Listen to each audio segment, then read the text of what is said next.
I'm not sure where to begin, but I guess starting from the beginning would make the most sense. My name is Jake, and up until recently, I thought I had a pretty solid life. I mean, sure, every couple goes through their ups and downs, but I genuinely believed my marriage with Emily was built on trust. We had been together for 6 years, and I always considered her my best friend. That's why, when I started noticing little changes in her behavior, it felt like being hit with a freight train. At first, it was just subtle things. Emily was always the type to stay connected, whether it was through texts or calls, but suddenly, she became distant.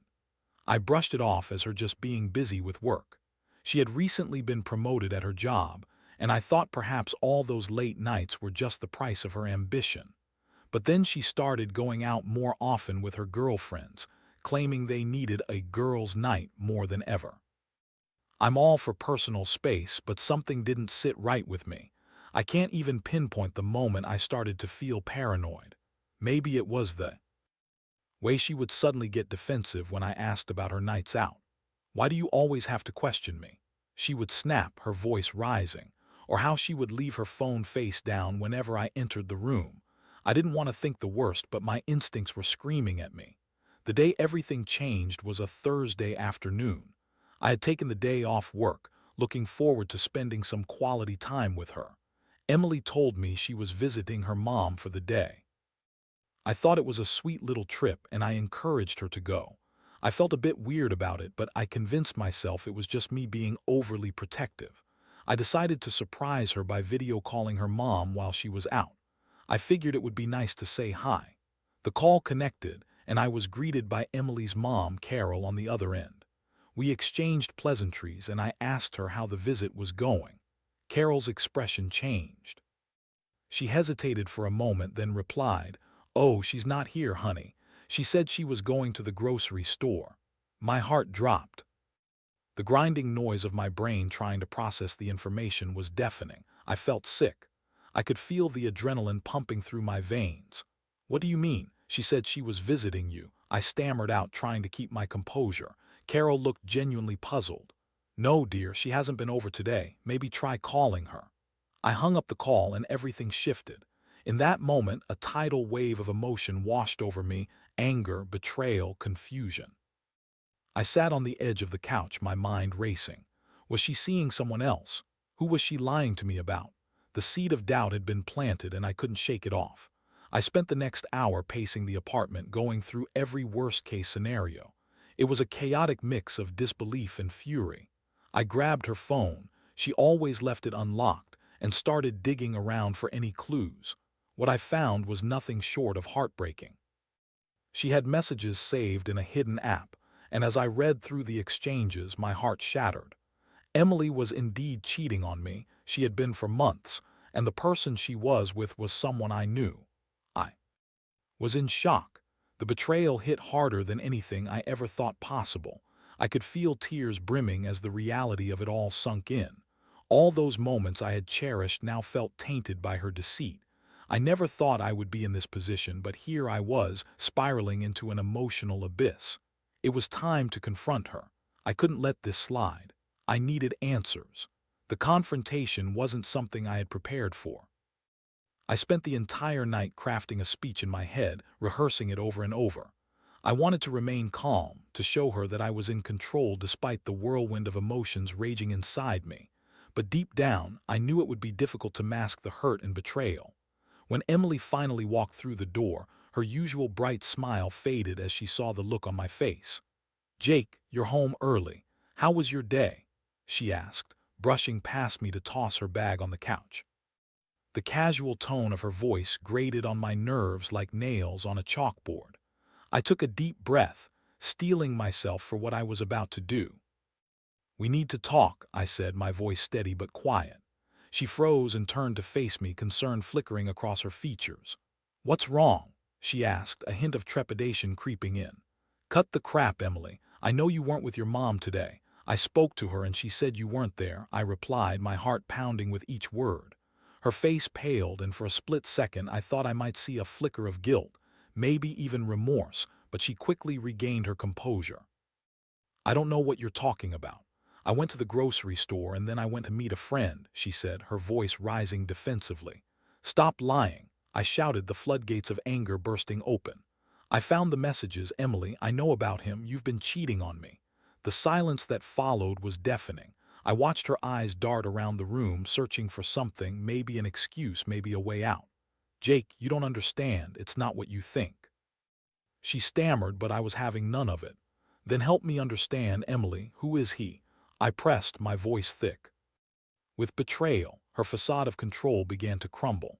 It was just a fling, I didn't mean for it to happen, I was lonely.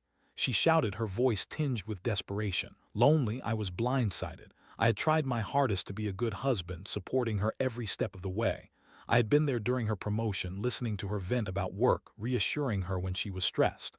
Lonely, you think that justifies betraying our marriage? I don't even know this guy. How could you do this to us? I shouted back, the pain in my chest tightening like a vice. My mind raced through the memories of our life together, the laughter, the intimate moments, the dreams we shared. They all felt like a cruel joke now. She had shattered my trust like it was nothing. I didn't want to hurt you, I thought I could keep it separate. She pleaded, tears streaming down her face. But it was too late for apologies. I didn't want to hear excuses. I wanted to scream, to make her understand the depth of her betrayal. You've shattered everything we built together, Emily. I can't just overlook this. The confrontation spiraled into a chaotic back and forth, filled with accusations and tears. She kept insisting it was a mistake, that she was confused and didn't know how to fix things. But all I felt was an overwhelming sense of betrayal, a deep, gut-wrenching ache. I was furious, but more than anything, I felt broken. The emotional impact of that moment was like a tidal wave crashing over me. I felt raw and exposed, standing there in my own living room, surrounded by the remnants of a shattered relationship.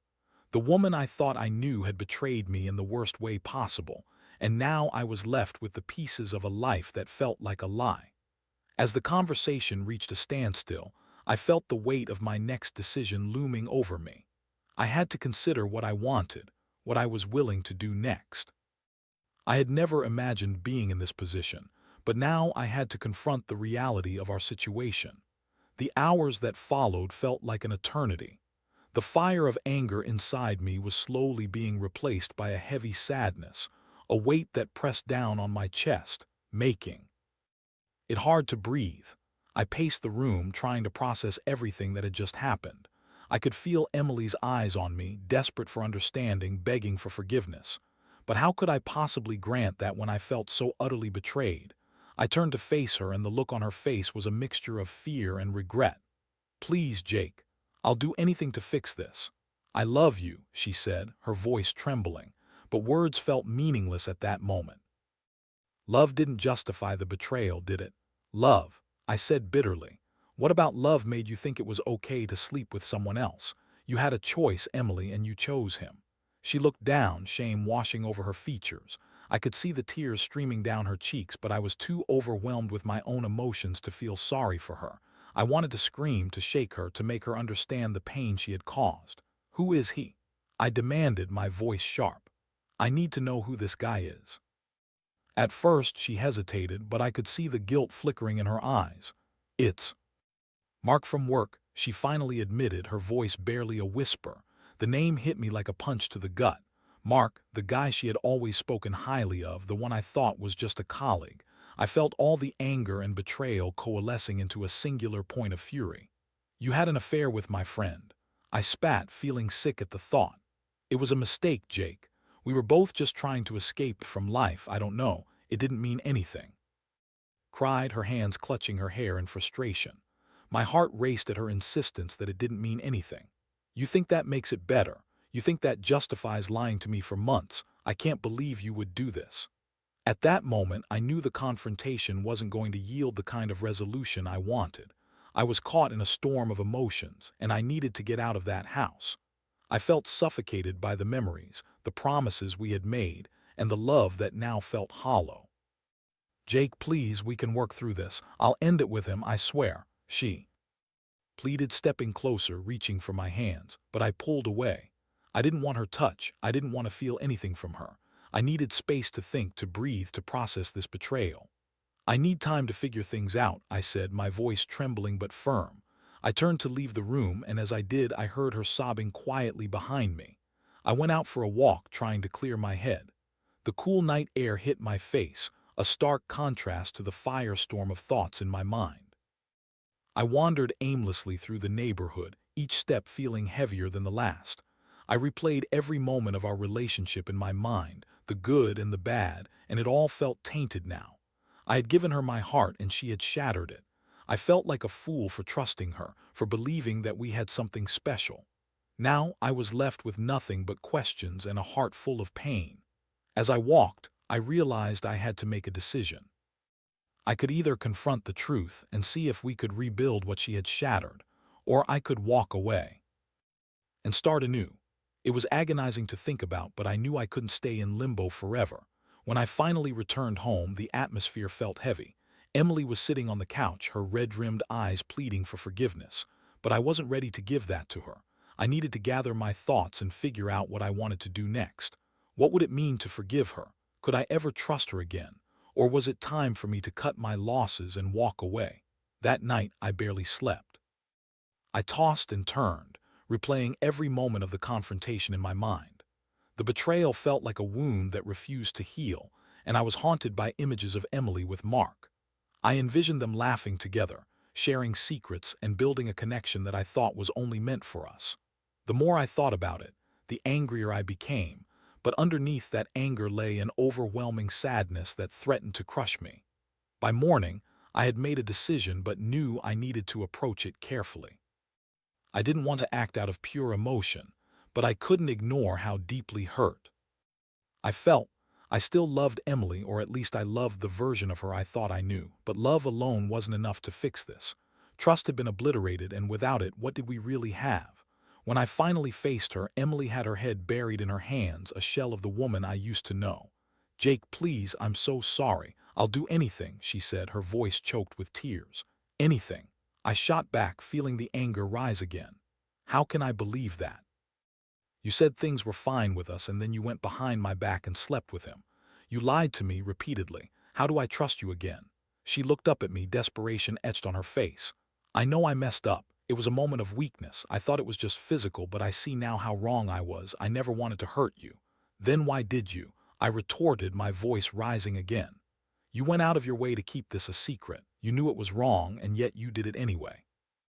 A long moment of silence hung between us, thick with tension. I could see her grappling with her emotions, but I didn't want to feel sympathy for her. I wanted her to understand the magnitude of her actions. "Look, I don't know if I can forgive you right now, Emily. This isn't something that can be brushed aside with apologies. Trust takes time to build, and you've completely destroyed that foundation," I said, my voice softer but still firm.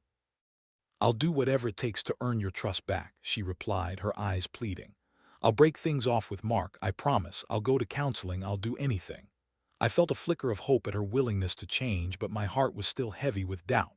And what happens when you get lonely again? What if you find someone else? How can I know this won't happen again? "I promise you it won't. I love you, Jake. I realize now how much I've taken you for granted. I'll prove it to you," she urged, tears streaming down her face. The emotional turmoil inside me was overwhelming. I felt torn between the love I had for her and the betrayal I could not ignore. I needed to be rational, to think clearly, but all I could feel was an avalanche of conflicting emotions. "Maybe we need some time apart," I finally said, my voice breaking. It was a harsh decision, but I believed it was necessary. "I can't be around you right now. I don't know how to navigate this pain." Her face fell, and I could see the realization hit her like a brick wall. "No, please, Jake, don't leave. I'll change, I swear," she cried.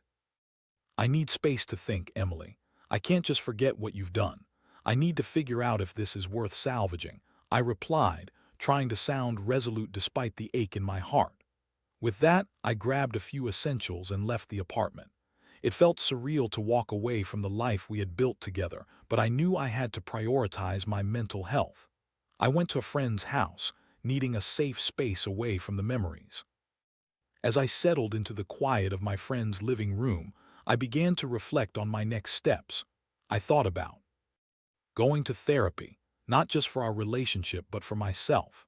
I needed an objective perspective on what had just happened, and I needed to understand how to move forward, whether with Emily or without her. I reached out to a therapist that had been recommended to me, and to my surprise, they could fit me in the very next day. I felt a small sense of relief at the prospect of talking to someone who wouldn't judge me or take sides. I could just unload all my feelings and confusion. In the days that followed, I stayed at my friend's place, processing the whirlwind of emotions.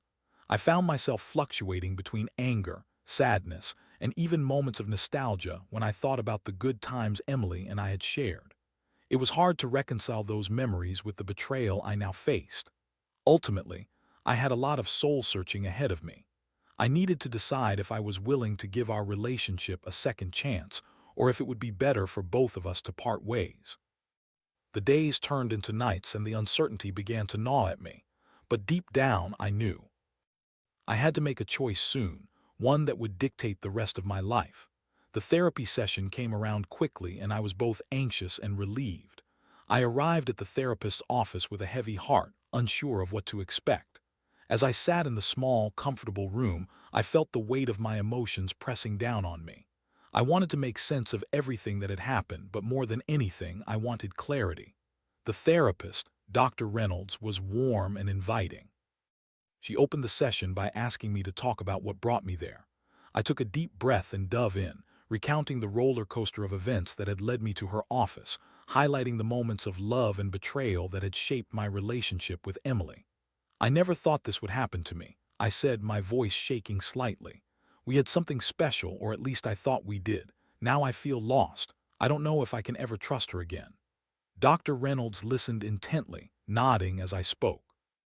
It sounds like you're dealing with a profound sense of betrayal and confusion, she said. Gently, what specifically are you struggling with in terms of trust? I hesitated for a moment, collecting my thoughts. I just don't know if I can believe anything she says anymore. She lied to me for months, and it feels like everything I thought I knew about her was just a facade, I replied, my voice tinged with pain. Trust is a fundamental aspect of any relationship, and once it's broken, it can be incredibly challenging to rebuild, she explained. Have you considered whether you want to work on that rebuilding process with her? That question hung in the air, heavy with implications. I had been avoiding that very thought, but here it was, staring me down. I don't know, I admitted, running my hands through my hair in frustration. Part of me wants to forgive her, to believe that she can change, but another part of me feels like I'd be entering a minefield. What if she just does it again? Dr. Reynolds nodded in understanding. It may help to consider what it would take for you to feel safe in the relationship again. What would you need to see from Emily if you were to give her another chance? That struck a chord. I've been so wrapped up in my feelings of betrayal that I hadn't really thought through what conditions might make it possible to rebuild. I need transparency, I said slowly, the words coming to me as I spoke. I need her to be completely open with me, no secrets. I want her to cut ties with him completely and prove she's committed to making this work. Those are reasonable expectations, Dr. Reynolds encouraged. Trust takes time, and rebuilding it will require consistent effort from both of you. Have you communicated these needs to her? I shook my head. Not yet. I've been so focused on my own hurt that I haven't really thought about what I wanted moving forward. Consider writing down your feelings and expectations. It might help you articulate your thoughts better when you talk to her again, she suggested. As the session continued, I began to feel a sense of clarity. I realized that while I was hurt, I also had a desire to understand why Emily had strayed. I needed to know if it was a reflection of something broken in our relationship or if it was a flaw in her character. When I left the therapist's office, I felt a little lighter, like the fog that had settled over my mind was beginning to lift. I returned to my friend's house, determined to write everything down. I needed to process my feelings, articulate my expectations, and decide whether I was ready to confront Emily again. That evening, I sat at the kitchen table with a notebook, pouring out my heart. I wrote about my pain, my anger, and my confusion, but I also made a list of what I needed from Emily moving forward. I included things like open communication, accountability, and a commitment to rebuilding trust. As I wrote, I found myself reflecting on the good times we shared. I remembered our laughter, our dreams, and the love that once filled our home. Those memories felt bittersweet, overshadowed by the betrayal, but I couldn't deny that there was still a part of me that wanted to fight for what we had. After I finished writing, I felt a sense of resolve. I had to talk to Emily and lay everything out on the table. I needed to be honest about my feelings and expectations. The next day I returned home to our apartment. The air felt thick with tension as I stepped inside. Emily was sitting on the couch, her eyes red from crying, and for a moment I felt a surge of sympathy. But I quickly reminded myself of the pain she had caused me. "Can we talk?" I asked, trying to keep my voice steady. She nodded, her eyes filled with hope. "Yes, please, I need to explain myself." "No, it's my turn," I replied, feeling a sense of empowerment as I began to share my thoughts. I recounted everything I had felt, the betrayal, the anger, the confusion. I laid out my expectations for rebuilding our trust and the importance of transparency. To my surprise, she listened intently, her expression shifting from hope to understanding. "I get it, Jake. I truly do. I'm so sorry for everything. I want to earn your trust back." "I'm willing to do whatever it takes," she said, her voice sincere. As I spoke, I could see a flicker of determination in her eyes. Maybe this was the beginning of a path forward for both of us, but I also knew it wouldn't be easy. Rebuilding would require effort from both sides, and I had to be prepared for the challenges that lay ahead. In that moment, I realized that while the road to healing would be long and fraught with obstacles, it was a journey I was willing to embark on, if she was too. As we sat together in the dim light of our living room, I felt a mixture of hope and trepidation. I laid it all out, my expectations, my fears, and the conditions under which I would consider giving our relationship another shot. "I need to see real change, Emily. It's not just about breaking things off with Mark. I need to believe that you're committed to us, that you'll work on whatever led you to seek comfort in someone else." Emily nodded slowly, her expression earnest. "I understand, and I want to make things right. I know I hurt you, but I'm ready to do the hard work. I'll go to counseling, both individual and couples. I'll do anything to show you that I'm serious about fixing this." Hearing those words brought a flicker of hope. I had spent countless sleepless nights agonizing over whether I could ever trust her again. Now I had a roadmap, a way forward that, while uncertain, felt like a chance. We agreed on a timeline for counseling, both individually and as a couple. I would reach out to my therapist to guide me through my feelings, while Emily would find one of her own to address her issues. We also decided to start a weekly check-in, a time dedicated solely to open communication about our feelings and progress. I won't sugarcoat it. The days and weeks that followed were challenging. Some days felt like an uphill battle as we navigated our new reality. There were moments of tension when old wounds were reopened, and both of us were faced with our insecurities. I found myself wrestling with trust, often second-guessing her words and actions. But there were also moments of connection, small victories that reminded me of what we had once shared. Emily would leave little notes around the house, simple messages of love and encouragement. We would cook dinner together, laughing and reminiscing about the good times. Slowly but surely, I started to see glimpses of the woman I had fallen in love with again. One evening, as we sat on the couch watching a movie, Emily turned to me and said, "I want you to know how much I appreciate your willingness to try. I know I messed up, and I'm working hard to make sure it never happens again." Her sincerity struck a chord within me. I realized that, despite everything, I still cared for her deeply. The journey ahead wouldn't be easy, but the commitment we both made to each other felt like a step in the right direction. We continued attending counseling sessions, both together and separately. There were deep conversations that revealed hidden fears and vulnerabilities. I learned about Emily's struggles with self-esteem and how they contributed to her actions. In turn, I expressed my own insecurities and the impact of her betrayal on my mental health. With time, I began to see a shift. Emily became more open and transparent. She willingly shared more about her day-to-day life, making sure I was aware of her whereabouts and who she was with. It wasn't just about regaining my trust, it was about her commitment to being a better partner. Months passed, and while we still had our challenges, the atmosphere in our home transformed. We began to rebuild a foundation of trust, one small brick at a time.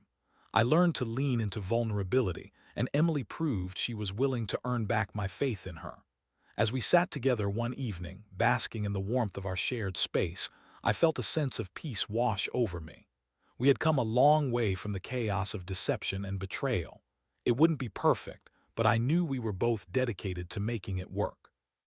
Reflecting on my journey, I realized that this experience had taught me valuable lessons about love, trust, and the importance of communication in a relationship.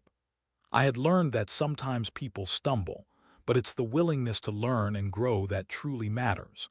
If there's one piece of advice I would offer to anyone facing a similar situation, it's this: trust your instincts, communicate openly, and don't be afraid to seek help. Healing takes time, and it requires commitment from both partners. But if both people are willing to confront their mistakes and work toward a better future, it's possible to emerge stronger than before. As I sat there with Emily, I knew we had a long road ahead, but for the first time in a while, I felt hope. We were both ready to take that journey together.